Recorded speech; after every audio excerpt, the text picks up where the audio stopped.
Hello दोस्तों, अस्सलाम वालेकुम। कैसे हो आप सब? उम्मीद है कि आप लोग खैरियत से होंगे। तो दोस्तों, मैं अभी आया हूँ हुमायूं टॉम, और तब चलिए हम आपको दिखाते हैं हुमायूं टॉम का मंज़र। वैसे धूप की वजह से मेरा फेस नहीं दिख रहा है, मालूम नहीं है फेस आ भी रहा है या नहीं आ रहा है। तो चलिए दोस्तों, हम आपको शेयर कराते हैं हुमायूं टॉम की।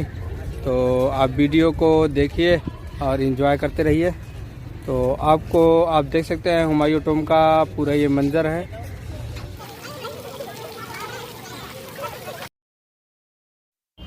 मोहब्बत की पहली निशानी। दोस्तों, अभी जो आप ये मंज़र देख रहे हैं, ये मोहब्बत की पहली निशानी है कि जिसे हमीदा बानो बेगम ने अपने शौहर की याद में, अपने शौहर की मोहब्बत में एक महल तामीर करवाया और उस महल का नाम हुमायूं महल रखा। और इस महल में हुमायूं की कब्र बाद में मुंतक़ल की गई, जिसे हुमायूं का मकबरा भी कहा जाता है। तमाम नाज़रीन कराम का खुशामदीद है लुम्बिनी ब्लॉग्स में। दोस्तों, ये मकबरा है हुमायूं का। तो आज हम जानेंगे हुमायूं के चंद हक़ाइक़। दोस्तों, हुमायूं की पैदाइश 1508 में काबुल में हुई और ये अपने वालिद बादशाह बाबर की वफ़ात के बाद मुग़लिया हुकूमत की बागडोर हुमायूं के कंधे पर आ गई। उस वक्त हुमायूं की उम्र 23 साल थी। 29 नवंबर 1530 ईस्वी को हुमायूं की ताजपोशी हुई और हुकूमत की पूरी जिम्मेदारी हुमायूं के सर पर आ गई। और 1530 से लेकर 1540 तक हुमायूं ने हुकूमत की। और उधर अफ़गानिस्तान के बादशाह शेख शाह सूरी ने गौर व फिक्र किया कि हुमायूं को तो अभी तजर्बा भी नहीं होगा, तो क्यों ना दिल्ली पर कब्ज़ा किया जाए। और वो पूरी फ़ौज के साथ हुमायूं पर हमला कर दिया। और रात के अंधेरे में हुमायूं और उसकी फ़ौज ने हमले को दिफा ना कर सके और भाग खड़े हुए। इस तरीके से शेख शाह सूरी का कब्ज़ा हो गया दिल्ली पर। इस तरह हुमायूं 15 साल तक भटकता रहा अपना राज वापस पाने के लिए। और अपनी फ़ौज तैयार करके दोबारा हुमायूं ने हमला किया शेख शाह सिकंदर पर और उसको हरा कर दोबारा अपनी मुग़लिया सल्तनत कायम की। 1555 में दोबारा मुग़लिया हुकूमत की सल्तनत कायम हुई और 1 साल के अंदर ही हुमायूं की मौत हो गई। 1 जनवरी 1556 को दिल्ली के पुराना किले में लाइब्रेरी की सीढ़ियों से गिरकर मौत हो गई थी। हुमायूं को पहले उसी पुराने किला में दफन किया गया था। हुमायूं की वफ़ात के बाद उसकी बीबी हमीदा बानो बेगम बहुत फ़िक्रमंद थी और उन्होंने सोचा अपने शौहर की मोहब्बत में एक ऐसी मकबरा बनवाऊं कि जिसे रहती दुनिया तक लोग याद करें। और हमीदा बानो बेगम का दूसरा नाम हाजी बेगम भी था।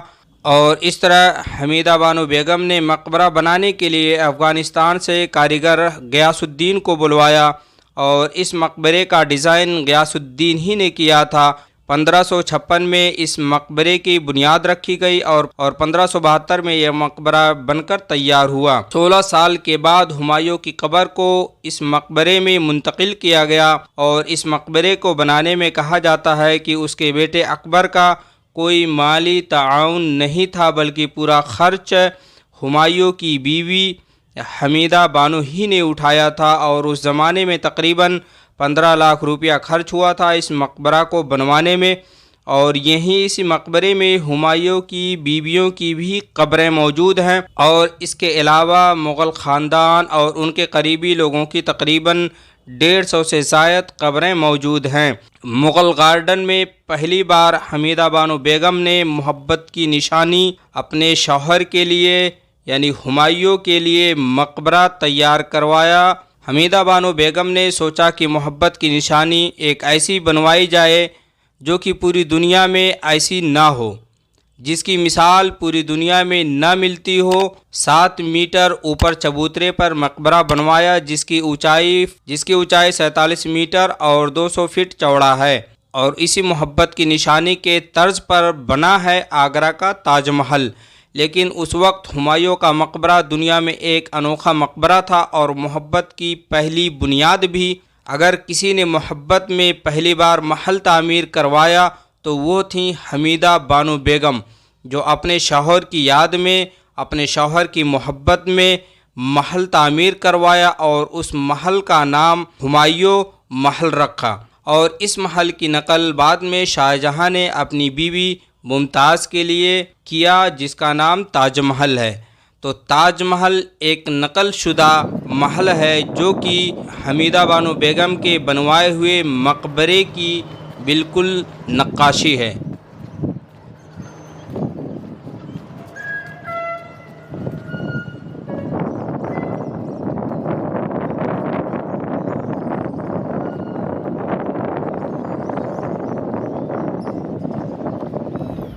तो दोस्तों, आप यहाँ का मंज़र देख सकते हैं, वाकई में बहुत ही खुशगवार मंज़र है, बिल्कुल दिलकश है। और यहाँ से नज़ारा जो है वाकई में बहुत ही खूबसूरत लगता है। दोस्तों, अगर आप यहाँ घूमने के लिए आते हैं तो यहाँ से आप कई जगहों के मनाजिर कर सकते हैं, जैसे कि आप इसके बिल्कुल करीब में पुराना किला का आप नज़ारा कर सकते हैं। और पुराने किले के जस्ट बिल्कुल बगल में चिड़ियाघर है, जिसको नेशनल पार्क बोला जाता है, दिल्ली का नेशनल पार्क है। आप वहाँ भी इंजॉय कर सकते हैं। और इस तरीके से निज़ामुद्दीन दरगाह भी बगल में है, और यमुना जो है बिल्कुल इसके बाजू में बिल्कुल बह रही है। तो यहाँ कई मनाजिर हैं जो आप बिल्कुल इंजॉय कर सकते हैं। तो दोस्तों, यहाँ बहुत सारे मकबरे बने हुए हैं, बिल्कुल आप ये ऊपर की तरफ में आप देख सकते हैं। यहाँ बहुत सारे मकबरे हैं, लेकिन किसी भी मकबरे पे किसी का नाम नहीं लिखा हुआ है कि ये मकबरा किसका है। तो शायद कि ये बाहर ये मकबरे हैं, हो सकता है उनके करीबी हों या उनके जो है अफसर वगैरह हो सकते हैं। यानी ये मुग़ल के जो है जो करीबी थे, चाहे वो अफसर हों या दीगर लोग हों, ये मकबरे हो सकते हैं।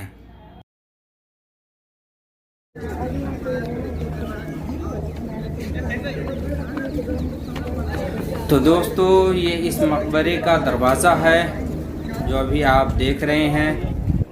तो चलिए हम अंदर चलते हैं और देखते हैं अंदर में क्या कुछ है, क्योंकि इससे पहले हमने तो कभी इस मकबरे का दीदार नहीं किया था, यहाँ के मनाजिर नहीं देखे थे। तो दोस्तों, जैसे ही मैं अंदर दाखिल हुआ तो ये बिल्कुल सामने ये सब मंज़र है जिसको मैं अभी कवर कर रहा हूँ। तो आप देख सकते हैं दीवारें वाकई में बहुत ही खूबसूरत बना हुआ है।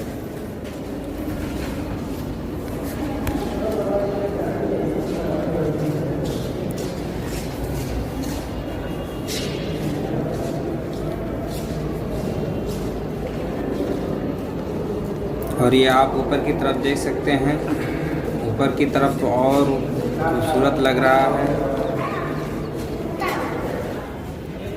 तो दोस्तों, जैसे ही हम अंदर दाखिल होते हैं तो सबसे पहले हुमायूं का मकबरा नज़र आता है। अभी आप जो देख रहे हैं ये हुमायूं का मकबरा है, जो कि इस महल के बिल्कुल सेंटर में बनाया गया है।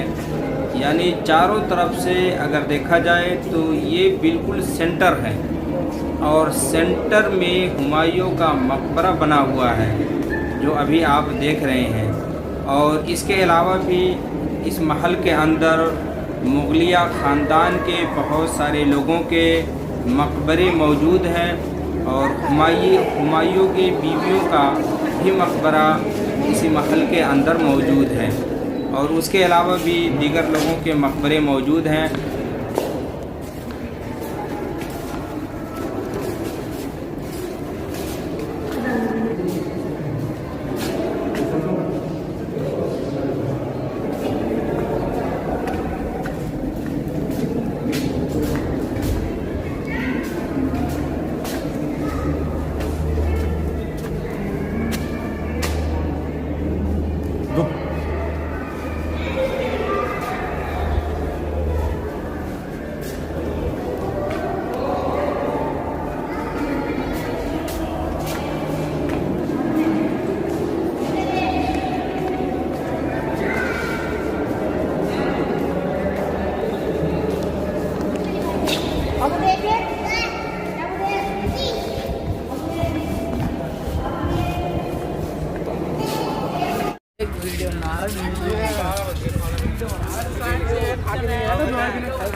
देश के आगे बढ़ाएं।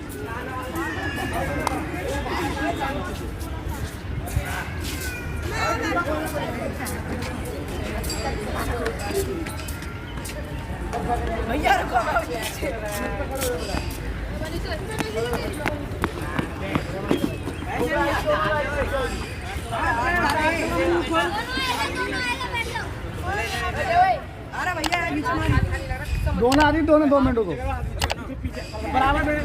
तो दोस्तों जैसे ही हम इस गार्डन के अंदर दाखिल होते हैं, जो कि ये पहले मुग़ल गार्डन था, बाद में ये मकबरों में तब्दील हो गया। तो जैसे ही हम दाखिल होते हैं, राइट साइड में आप देखोगे ईसा खान का मकबरा। ये जो अभी आप मंजर देख रहे हैं, यहाँ ईसा खान का मकबरा है, जो कि मुग़ल दरबार में काम करते थे। तो ये उनका मकबरा है, और उनके अलावा भी यहाँ बहुत सारे लोगों के मकबरे मौजूद हैं जो आप देख सकते हैं। तो चलिए हम आपको दिखाते हैं अंदर के मनाजिर, और आप ये देख सकते हैं यहाँ पे बहुत सारे मकबरे बने हुए हैं। यहाँ ईसा खान के भी मकबरे हैं और दीगर लोगों के भी मकबरे यहाँ पे बने हुए हैं।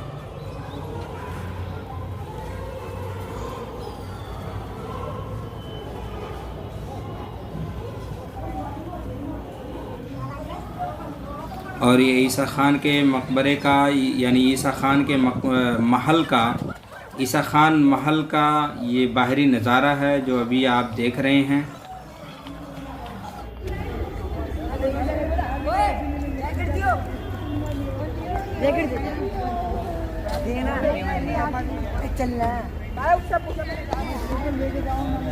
और दोस्तों अभी आप ये जो मंजर देख रहे हैं, ये मस्जिद का है। इसके अंदर मस्जिद भी बनाई गई थी ताकि लोग अगर यहाँ आते हैं तो कम से कम नमाज़ पढ़ सकें।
हीरा गाना खाता का नमाज जो भी जाके दो मेन कमेंट गाना ब्रो परिवार bro.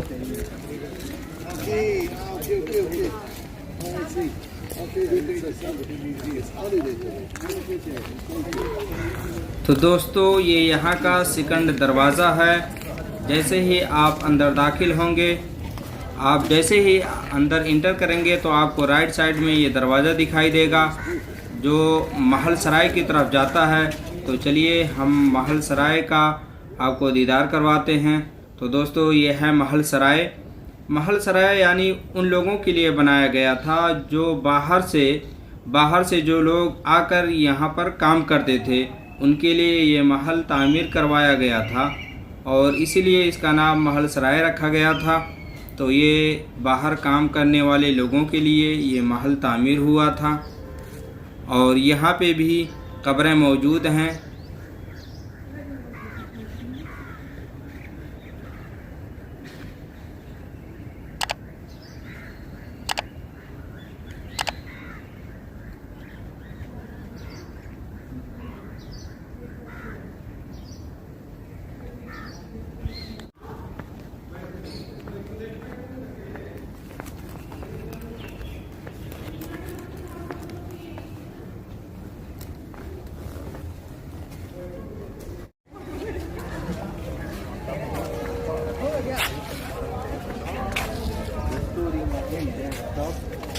demolishing any old building. Yeah, there is a certain heritage. There's a understanding. Yeah. Yes, but my point is that we also.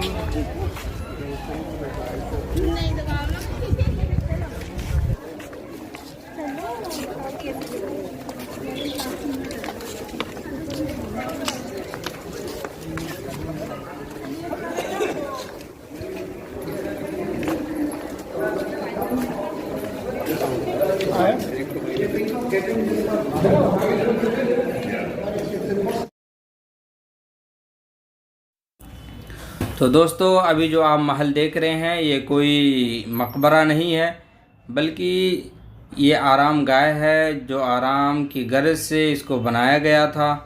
यानी जब लोग यहाँ आए, यानी बादशाह और उसके ख़ानदान के लोग अगर तदफीन के लिए लोगों को यहाँ लेके आएँ तो कम से कम वो आराम कर सकें, इसके लिए इसको चुना गया है। और इसके पीछे जस्ट निज़ामुद्दीन रेलवे आपको दिखाई देगा। और दोस्तों ये है मुगलिया ख़ानदान के नाई का मकबरा जो अभी आप देख रहे हैं, आप देख सकते हैं ये नाई का मकबरा है। तो चलिए हम अंदर आपको दिखाते हैं। यहाँ पे आप देख सकते हैं 2 नाइयों की मकबरे यहाँ मौजूद हैं जो उनके लिए महल तामीर करके उनके मकबरे यहाँ बनाए गए हैं। यानी मुग़ल हुकूमत में जो मुग़ल के साथ काम करने वाले लोग थे वो लोग उनकी भी इज़्ज़त करते थे।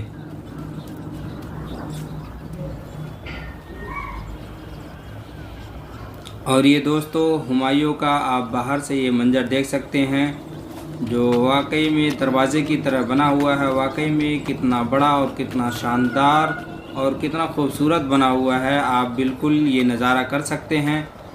तो चलिए हम आपको पूरा ये मंज़र दिखाते हैं।